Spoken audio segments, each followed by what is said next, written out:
qanın oksigen və qida maddələri çatdıran əsas bədən mayesi olduğunu artıq bilə bilərsiniz. Bəs heç düşünmüsünüzmü ki, bədəninizdə nə qədər qan var və bunun nə qədərinə həqiqətən ehtiyacınız var?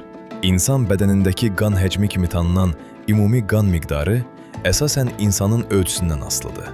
Yetkinlərdə bədən çəkisinin hər kiloqramına orta hesabla 65-dən 70-ə qədər millilitr qan düşür. Bu, insanın ümumi çəkisinin təxminən 7%-ni təşkil edir. Yəni, orta hesabla insanın bədənində təxminən 4,5 litrdən 5,5 litrə qədər qan olur. Lakin bu qiymətləndirmə insandan insana dəyişir. Çünki insanın bədənindəki ümumi qan miqdarı bir neçə digər amildən asılıdır. İnsanlar yaşlandıqca qan həcmi azalmağa meyillidir və kişilərdə qan həcmi qadınlara nisbətən bir qədər yüksəkdir. İnsanın qan həcmini hesablamaq üçün tez-tez istifadə edilən iki tənlikdən istifadə etmək olar. Nadler tənliyi qan həcmini qiymətləndirmək üçün insanın boyunu, çəkisini və cinsini birləşdirir. Lemens-Bernstein-Brodsky tənliyi isə daha yüksək bədən çəkisi olan xəstələr üçün daha dəqiq qiymətləndirmələr vermək üçün BKI-dən istifadə edir.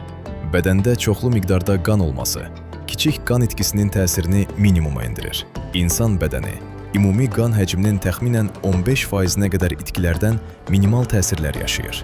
Bu da o deməkdir ki, əksər yetkinlər asanlıqla 1 pint qan və ya təxminən 500 ml qan verə bilərlər.